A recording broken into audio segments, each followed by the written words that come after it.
अर्थात ब्रह्मदेव की युक्ति से और समुद्रदेव द्वारा अपने दायित्व के निर्वहन से सृष्टि की रक्षा हो गई।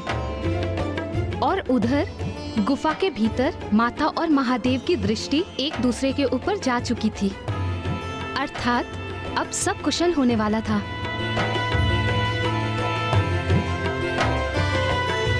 नहीं माता, कुछ भी कुशल नहीं होने जा रहा था, क्योंकि समुद्रदेव ने महादेव की क्रोधाग्नि को एक वडवानल रूप में स्थित कर उसे अपने जल में समाहित अवश्य किया था, किंतु अग्नि उसकी प्रचंडता तो अभी भी शेष थी और उसी की भांति महादेव का क्रोध भी कहाँ शांत हुआ था।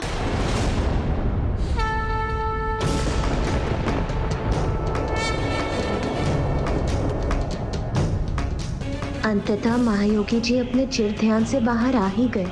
मुझे आपसे कुछ महत्वपूर्ण वार्ता करनी है प्रभु। प्रभु, प्रभु, प्रभु, स्वामी,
महादेव चले क्यों गए?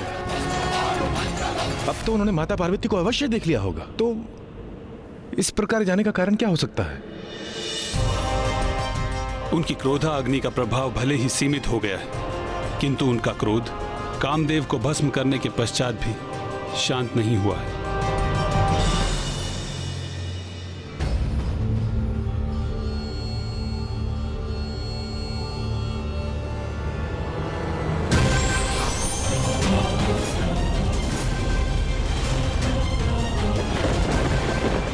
प्रणाम ब्रह्मदेव, प्रणाम पिताश्री। मैं स्वयं को रोक ही नहीं सकी, स्वामी का कुशल क्षेम ज्ञात करने के लिए यहाँ आ गई। कहाँ है वो?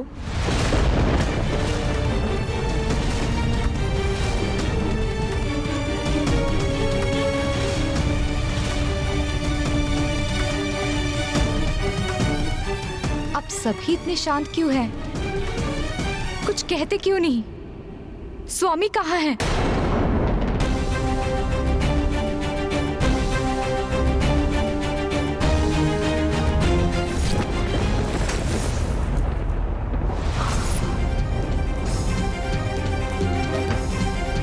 रुक जाओ पुत्री।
पत्नी की अंतर्दृष्टि उसे उचित संकेत ही देती है। उसे संकट का पूर्वाभास हो ही जाता है। इसलिए देवी रति का कामदेव को रोकना उचित था। हाँ माता, एक पत्नी, एक माँ और एक स्त्री की अंतर्दृष्टि तो सदा उचित होती है, किंतु अब तो बहुत देर हो चुकी थी। एक ओर तो कामदेव ने महादेव और माता पार्वती को एक साथ लाने के प्रयास में स्वयं के प्राण गंवा दिए थे, तो वहीं दूसरी ओर महादेव माता पार्वती को देखकर भी उन्हें अनदेखा कर वहां से चले गए और गुफा के मुख में देवी रति एक भिन्न सत्य को लेकर शोकाकुल थी। माता के विपरीत उनका संपूर्ण जीवन बिखर चुका था। स्वामी! स्वामी! स्वामी! स्वामी! स्वामी! पुत्री रति, पुत्री। स्वामी, मैंने कहा था आपसे कि मुझे अपशकुन का आभास हो रहा है, परंतु आपने मेरी एक नहीं सुनी। किंतु मुझे आपको यहाँ आने ही नहीं देना चाहिए था। अब मैं क्या करूं स्वामी, अब मैं क्या करूं? कैसे लौटाऊं मैं आपको स्वामी? यदि मैं समय चक्र लौटा सकती तो अवश्य लौटा देती। हम प्रसन्न थे, आनंदित थे, हर्षित थे, प्रेम की लय में बंधे थे। और आप मेरा श्रृंगार कर रहे थे।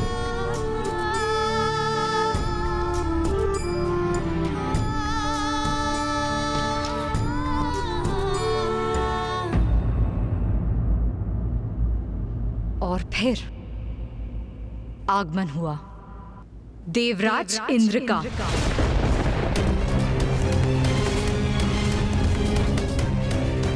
देवराज इंद्र वहां पहुंचे।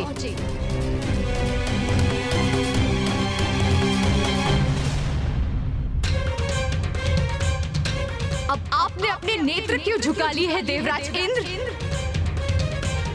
जब आप मेरे पति के पास गुहार लगाने आए थे तब आपके नेत्र नहीं झुके। जब आप मेरे पति के साथ मित्रता की दुहाई दे रहे थे तब भी आपके नेत्र नहीं झुके। जब आपने जगत कल्याण और देवताओं के रक्षा का कारण बताकर मेरे स्वामी को विवश किया था तब भी आपके नेत्र नहीं झुके। तो अब क्यों, किस बात की लज्जा आ रही है आपको? अब आपके नेत्र क्यों झुके हैं? मैं नहीं चाहती थी कि स्वामी यहाँ आए। मैंने बहुत प्रयत्न किया था उन्हें रोकने का, किंतु आपके पास तो सहस्त्रों कारण थे उन्हें मनाने के। क्या कहा था आपने मुझसे कि उन्हें कुछ नहीं होने देंगे, उन्हें सुरक्षित रखेंगे। मेरा विश्वास कीजिए, कामदेव को कोई हानि नहीं होगी। वचन दिया था ना आपने इंद्रदेव, तो क्या हुआ उस वचन का? यहाँ सब देवता सुरक्षित हैं, लेकिन मेरे स्वामी भस्म हो गए। ऐसी सुरक्षा की थी आपने उनकी।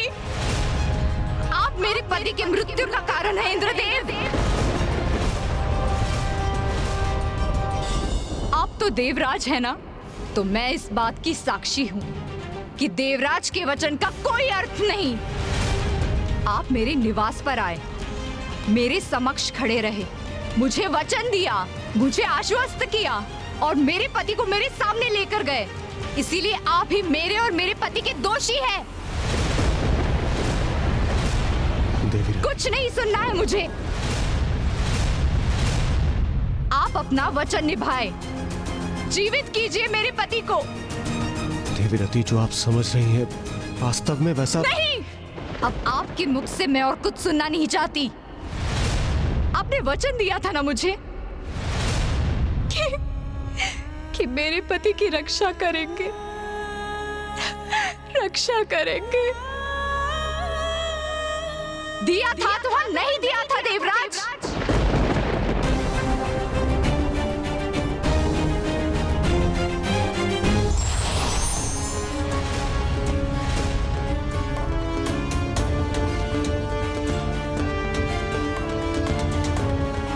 उत्तर दीजिए देवराज इंद्र, मेरी पुत्री आपसे प्रश्न पूछ रही है, उसका उत्तर दीजिए। हाँ, देखिए देखिए क्या हो गया मेरे पति को।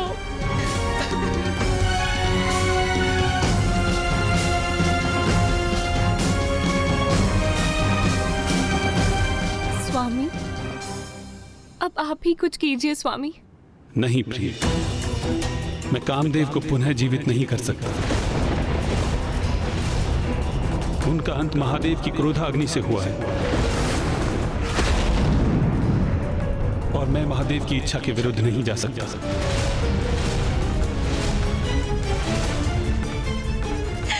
ये कैसा न्याय है पिताश्री?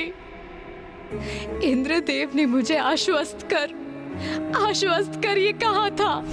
देवी रति, आप नारायण की पुत्री हैं। आपको कदापि चिंता नहीं करनी चाहिए। ये क्या कर दिया देवराज इंद्र आपने? इतनी भयंकर योजना बनाने के पूर्व आपने एक बार मुझसे या ब्रह्मदेव से पूछना उचित नहीं समझा। आप सभी देवताओं के मुख पर ग्लानि का भाव देखकर मुझे आभास हो रहा है कि इंद्रदेव की योजना में आप सभी सम्मिलित भी थे और उन्हें आपका समर्थन भी प्राप्त था।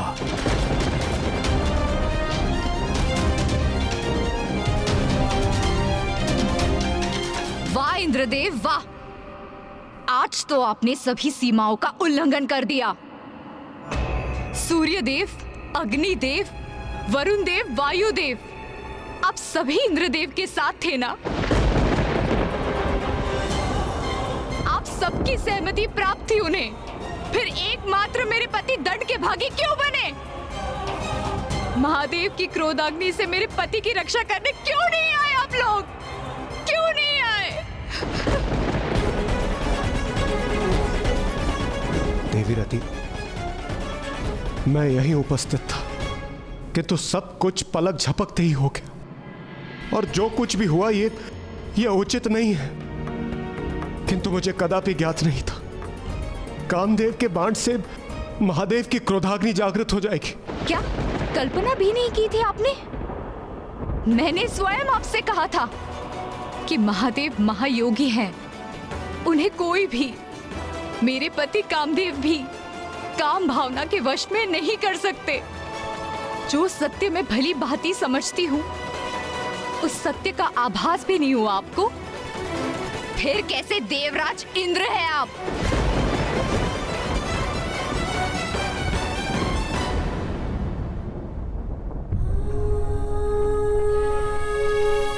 जिनके कण कण में प्रेम का वास था, संसार में प्रेम की रासलीला जागृत किया करते थे।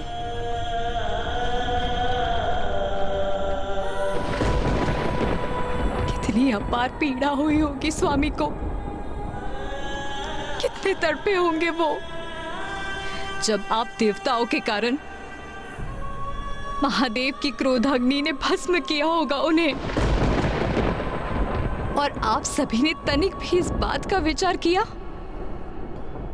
कि कामदेव के बिना रति कैसे जीवित रहेगी, क्या करेगी वो? और क्या आपका ये संसार कामदेव और रति के बिना स्थिर रह सकेगा?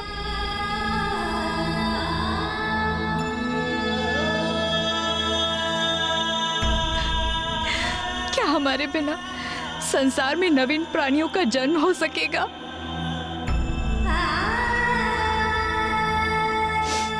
ब्रह्मदेव, आप तो सृष्टि के रचयिता हैं, इसीलिए आप तो अवश्य कुछ करने में सक्षम होंगे। फिर आप कृपा करके मेरे पति को पुनर्जीवित कर दीजिए ब्रह्मदेव, पुनर्जीवित कर दीजिए।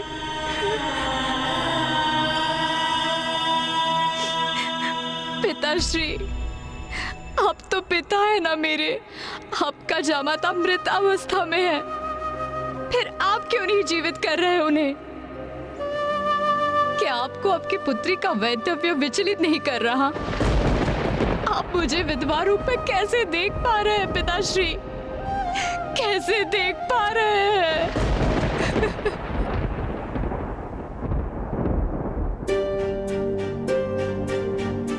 नाथ, हमारी पुत्री बहुत कष्ट में है, उसका कष्ट दूर करने का कोई उपाय कीजिए। नहीं प्रिय, इसमें मैं सर्वथा असमर्थ हूं।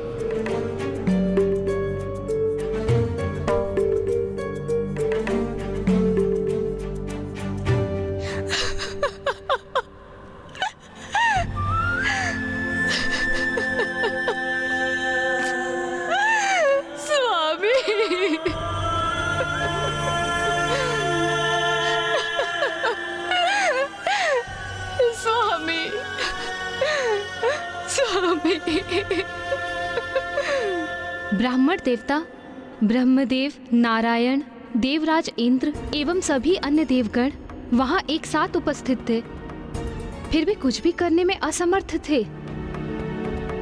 एक पत्नी होने के नाते मैं देवी रति की पीड़ा की कल्पना भी नहीं कर सकती।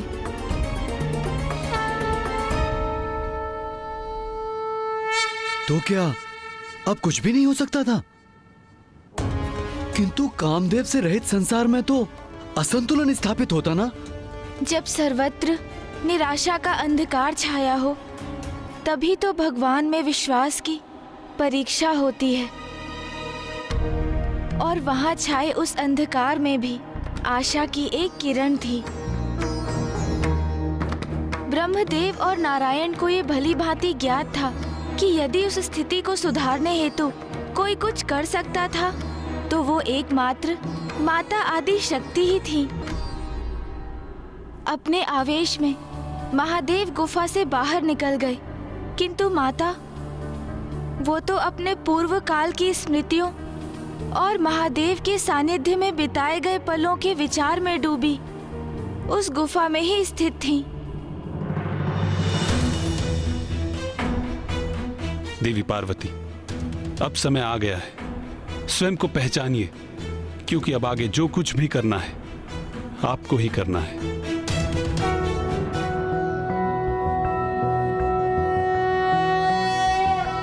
मध्य सुधार्थी मणिमंडप रत्न विद्यां सिंहासनो परिगतां परिपीतवर्णां पीतांबरा। मैं तुम्हारी पुत्री बनकर तुम्हारी मनोकामना अवश्य पूर्ण करूंगी। धृतमुग्धर वैरिजिह्वां।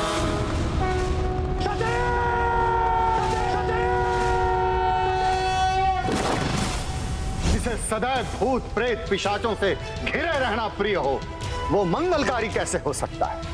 अरे वो तो अमंगलकारी है। मेरे पिता के यहाँ यज्ञ का आयोजन है, हमें वहाँ जाना चाहिए। नहीं सती, बिना निमंत्रण कहीं भी जाना अहित को आमंत्रण देना है।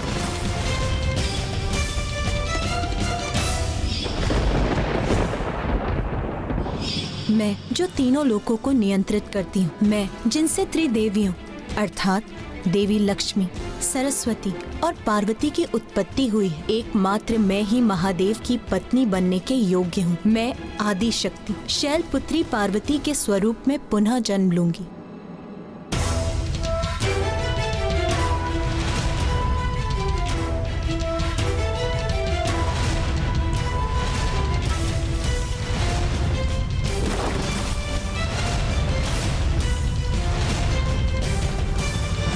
महाराज, कोई भी त्याग कभी व्यर्थ नहीं जाता। सबसे बड़ी परीक्षा में भी माता और महादेव की कोई ना कोई लीला छिपी ही होती है। और ये अंत कहाँ था? ये तो मात्र एक आरंभ था, क्योंकि अब माता पार्वती को अपने वास्तविक परिचय का आभास हो गया था। उन्हें ज्ञात हो गया था कि वो ही माता आदि शक्ति है। जो समस्त देवताओं को पूर्व से ही ज्ञात था। उस सत्य से अब माता पार्वती का भी परिचय हो ही गया था।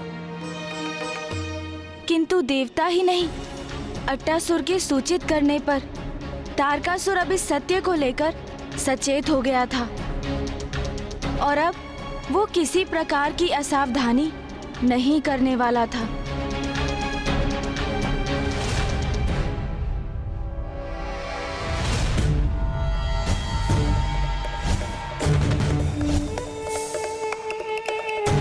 अट्टासुर जी, अभी आपके घाव पूरी तरह से भर चुके हैं। आप कुशल हैं और आपको पूर्ण रूप से स्वस्थ करने के लिए मैंने और औषधि भी दे दी है।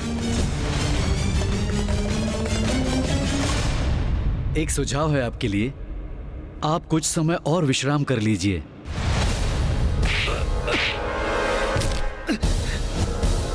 विश्राम?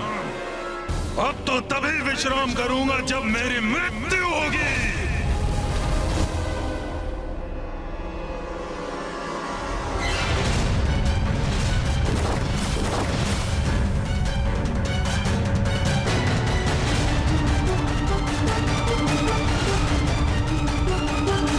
देवी आदिशक्ति, आज से 16 वर्ष पूर्व आपके कारण अंत हुआ था मेरा, किंतु अब एक नवीन जीवन की प्राप्ति हुई है मुझे।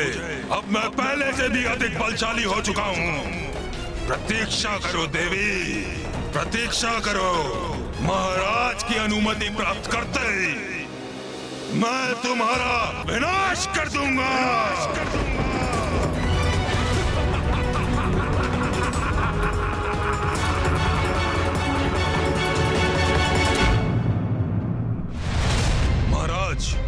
अब मैं सर्वथा कुशल हूँ और मेरी शक्तियां भी लौट आई हैं। आप मुझे जाने की अनुमति दें ताकि हम उन देवी शक्तियों को उचित शिक्षा का पाठ पढ़ा सकें। 16 वर्ष पूर्व भी तुमने यही कहा था अट्टासुर? जी महाराज, किंतु इस बार मैं अपनी शक्ति का उच्च प्रमाण दूंगा। इस बार मैं आपको कदापि निराश नहीं करूंगा महाराज। उचित है।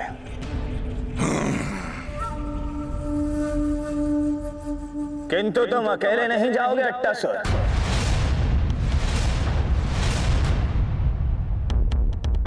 सैनिकों,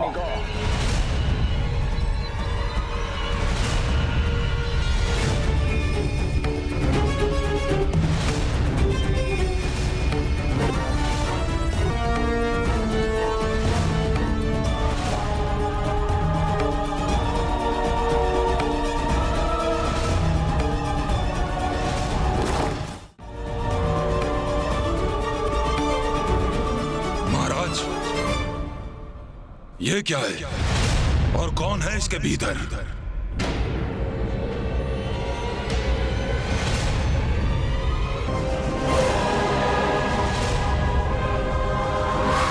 खोलो इसे।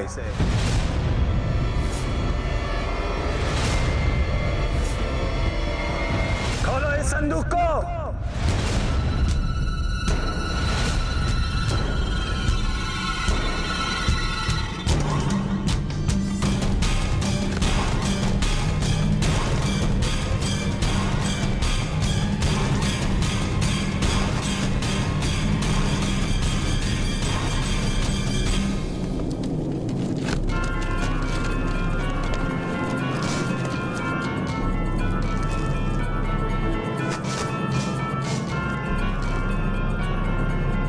क्या महाराज, ये संदूक तो रिक्त है।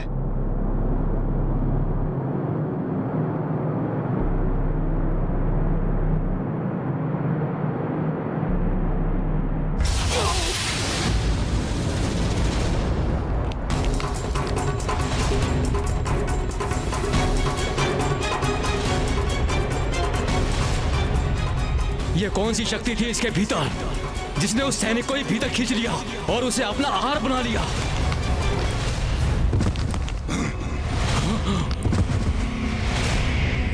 ये तो कोई भयंकर आसुरी शक्ति प्रतीत होती है। कारिका! कारिका!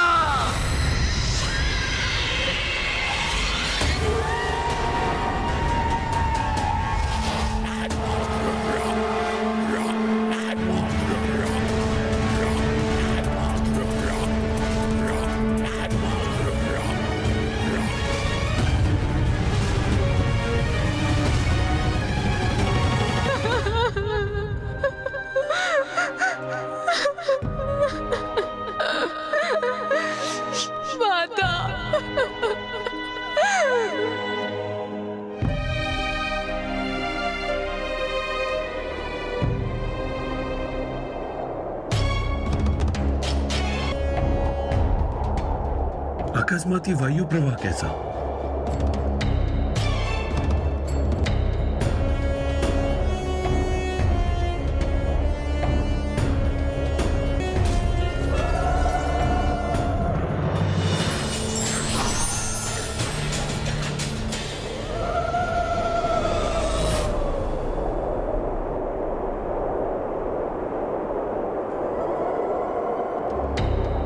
अब वो समय आ गया है जिसकी हमें कब से प्रतीक्षा थी।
स्वामी से भूल हुई, ये मैं स्वीकार करती हूँ, किंतु उन्होंने जो कुछ भी किया देवराज इंद्र की योजना के अनुसार किया, उनके आदेश पर ही किया। यदि माता का क्रोध जागृत हुआ तो अनर्थ हो जाएगा, क्योंकि उसके पश्चात न मैं देवराज इंद्र रहूंगा और न ही मेरा इंद्रलोक।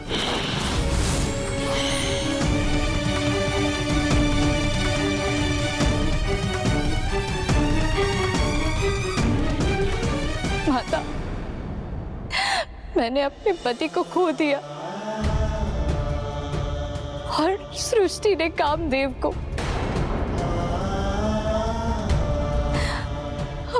अब संसार का क्या होगा माता? कामदेव के बिना प्रजनन रुक जाएगा, सृष्टि में नवीन जीवन का संचार होना थम जाएगा, अनर्थ हो जाएगा माता, अनर्थ हो जाएगा।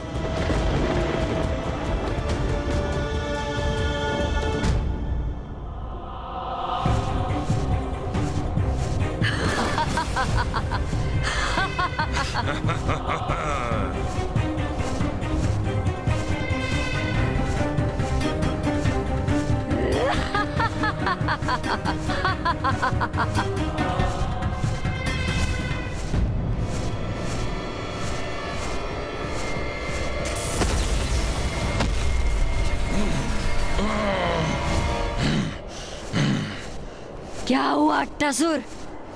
हम यहाँ क्यों रुके हैं? राजभवन के निकट क्यों नहीं? कहीं यहाँ पुनः आकर मैंने मूर्खता तो नहीं की? कदाचित मुझे उस चिकित्सक के सुझाव पर कुछ और समय विश्राम कर लेना चाहिए था। इस कारिका को यहाँ का मार्ग बताकर मैं स्वयं को सुरक्षित ही रखता तो उचित होता। तुम्हारी श्रवण शक्ति शिथिल है क्या? हुआ क्या है तुम्हें?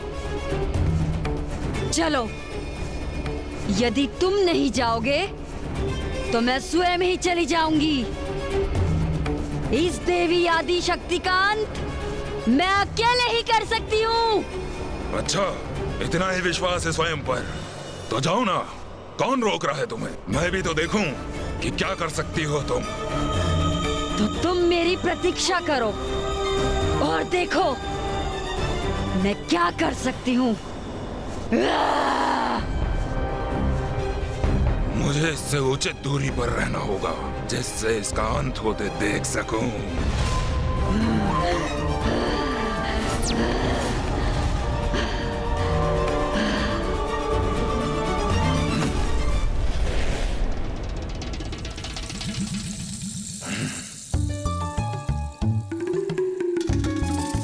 उचित है, मेरे लिए यही स्थान उचित है। यहाँ सुरक्षित रहूंगा मैं। यहीं से ही छुप छुप कर देखता हूँ।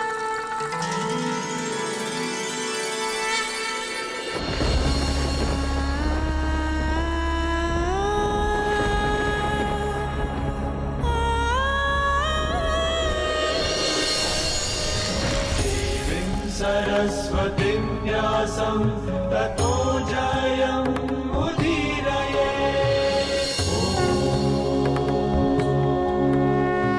दुखी मत हो पुत्री, मैं महादेव के विरुद्ध तो नहीं जा सकती, इसीलिए मैं कामदेव को पूर्वत तो नहीं कर सकती, किंतु मैं तुम्हें ये वरदान देती हूँ कि कामदेव अदृश्य रूप में सृष्टि में सदा उपस्थित रहेंगे।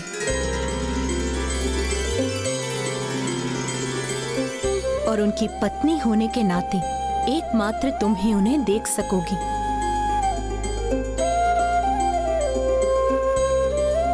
और द्वापर युग में नारायण के पूर्ण अवतार श्री कृष्ण के पुत्र प्रद्युमन के रूप में तुम्हें कामदेव का सदैव सानिध्य भी प्राप्त होगा।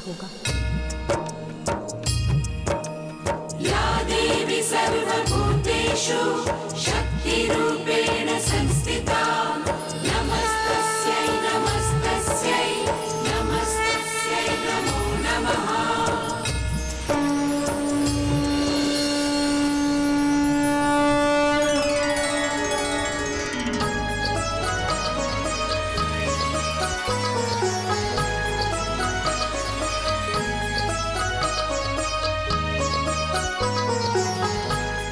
प्रणाम माता।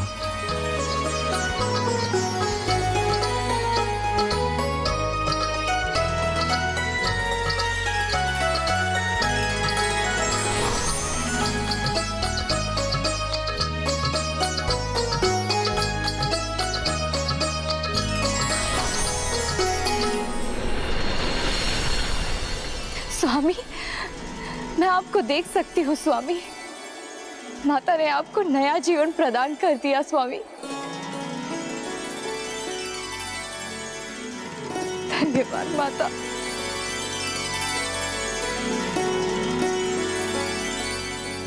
मुझे क्षमा कर दे माता। मैं तो सृष्टि के हित में महादेव की विरक्ति दूर कर उनके मन में स्नेह और प्रेम भावना उत्पन्न करना चाहता था। इसलिए मैंने जो भी किया वो किसी द्वेष भावना से नहीं किया, किंतु मेरे कारण महादेव क्रोधित हो गए। कामदेव, आप ये भूल गए कि यदि महादेव में कोई काम भावना जागृत कर सकता है तो वो एकमात्र आदि शक्ति है, अर्थात स्वयं मैं।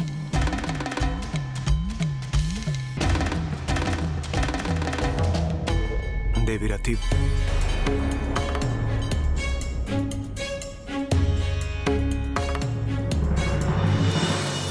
देवी रति, मैं कामदेव को देखने में असमर्थ हूं, किंतु मैं आप दोनों से क्षमा याचना करना चाहता हूं। मैं आपका अपराधी हूं, मेरी क्षमा याचना स्वीकार करें।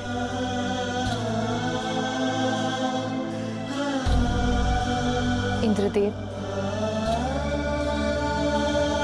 माता आदिशक्ति के आशीर्वाद से मुझे स्वामी का साहित्य पुनः प्राप्त हो गया। संसार को कामदेव रति प्राप्त हो गए। माता की कृपा से मुझे मेरे स्वामी प्राप्त हो गए, वो पुनः अस्तित्व में आ गए। इसीलिए मैं अब किसी पर भी क्रोधित नहीं हूँ देवराजेंद्र। अब हमें आज्ञा दीजिए माता।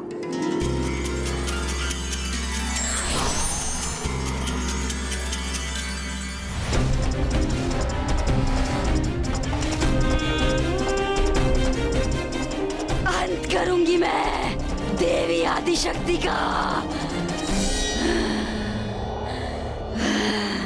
वो देवी तो वहाँ उपस्थित प्रतीत हो रही है। अच्छा ही हुआ, अब मुझे इसका अंत करने के लिए राजभवन में जाने की कोई आवश्यकता नहीं। मेरे हाथों इसकी मृत्यु ही से यहाँ खींच लाई है।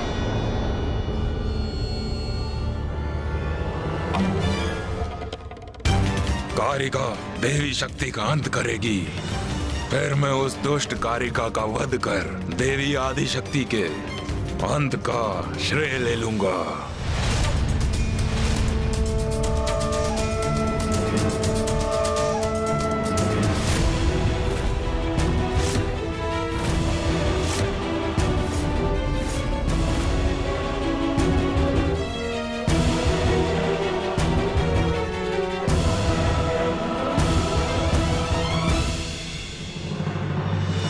ये तो कोई असुरी स्त्री है जो आकाश में हमारे ऊपर मंडराकर ये छाया प्रकट कर रही है।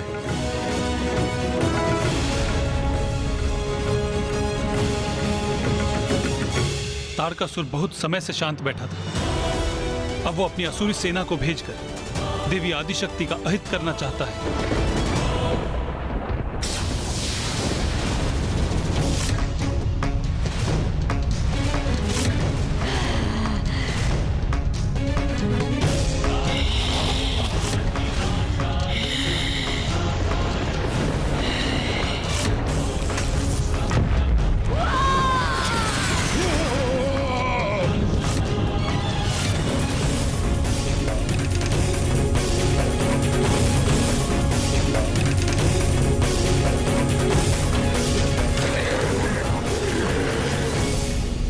ब्रह्मदेव, नारायण, ये क्या घटित हुआ?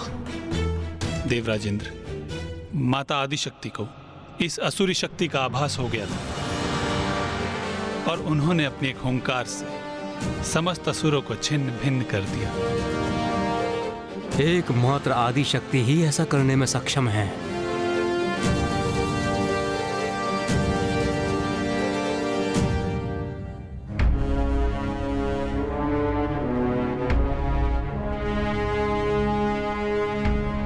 ब्रह्मदेव, विष्णुदेव, आप दोनों के हृदय में कोई चिंता अवश्य है। बताइए मुझे, आप इतने विचलित क्यों हैं? देवी आदिशक्ति, तारकासुर का आतंक बढ़ता ही जा रहा है। उसने स्वर्ग पर भी अपना आधिपत्य स्थापित कर लिया है।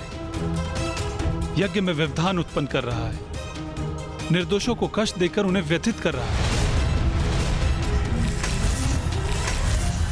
तारकासुर का अंत आपके और महादेव के पुत्र के द्वारा ही संभव है। अब एकमात्र आप ही जो महादेव में काम भावना उत्पन्न कर उन्हें विरक्ति के भाव से बाहर ला सकते हैं। इसलिए तारकासुर के अंत के लिए, सृष्टि के हित के लिए आपका और महादेव का विवाह अनिवार्य है।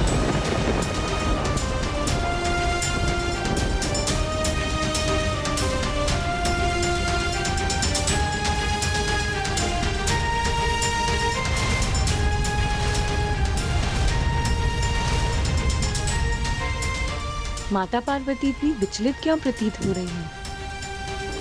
देवी, मुझे क्षमा कीजिए देवी, मुझे बहुत विलंब हो रहा है। माताश्री और पिताश्री मेरी प्रतीक्षा कर रहे होंगे। मुझे राजभवन लौटना ही होगा।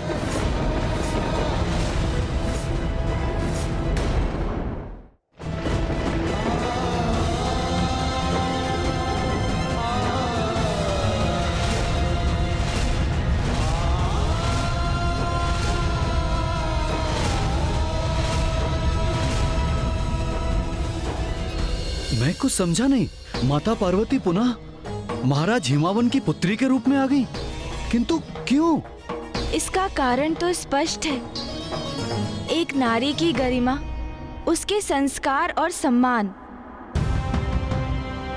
अपने पिता महाराज हिमावन की आज्ञा के बिना विवाह तो दूर, माँ कुछ भी नहीं करने वाली थी। माता आपने सर्वथा उचित कहा। माता पार्वती ने महाराज हिमावन की कन्या के रूप में जन्म लिया था।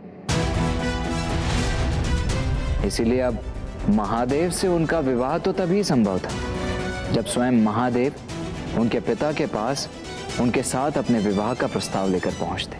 अर्थात जब तक महाराज हिमावन माता पार्वती का कन्यादान कर उन्हें महादेव को सौंप नहीं देते, वो महादेव को कैसे स्वीकार कर सकती थी?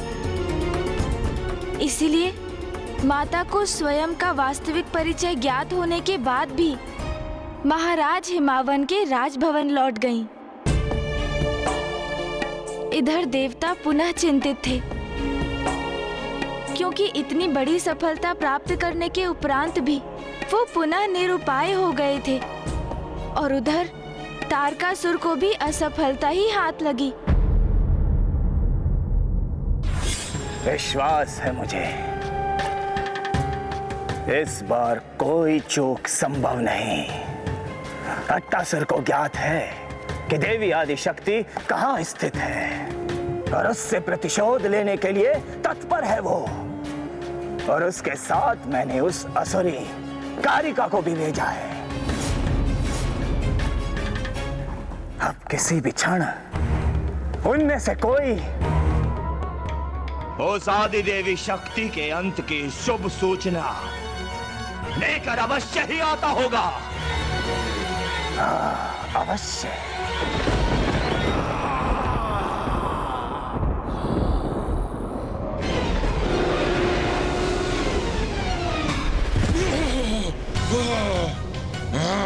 अट्टासुर उन्हें आहत अवस्था में?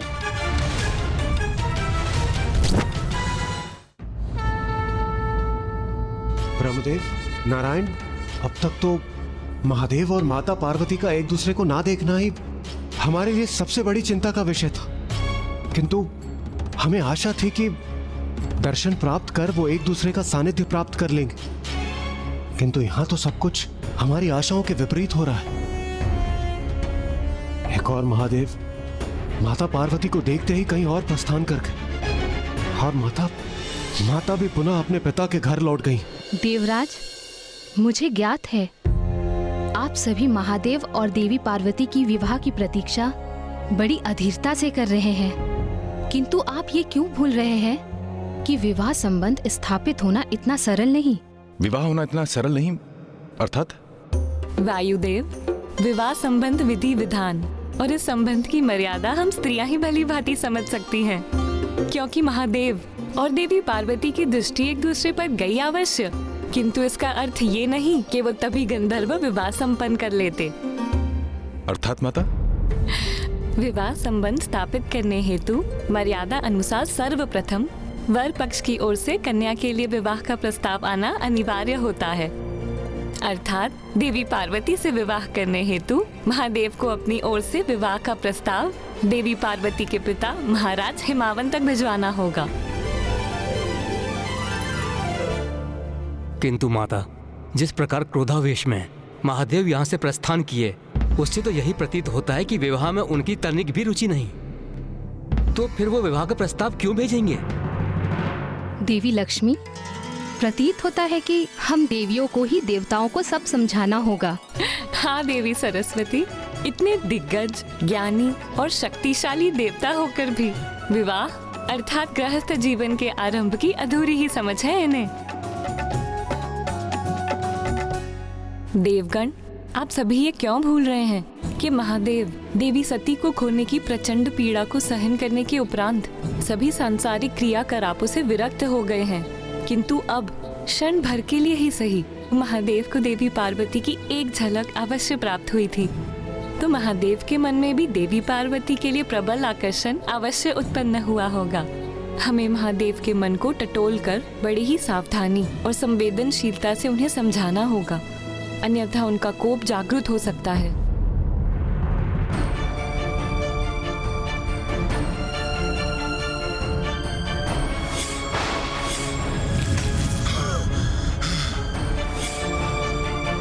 माता लक्ष्मी, माता सरस्वती, महादेव से विवाह के विषय में चर्चा करने और उसका प्रस्ताव रखने का साहस किसमें है? क्यों देवराज, इसकी चिंता आप क्यों करते हैं? इसके लिए नारायण है ना। मैं? परंतु मुझे ये सौभाग्य क्यों प्राप्त हो? इसलिए स्वामी, क्योंकि आप कन्या के भ्राता जो हैं।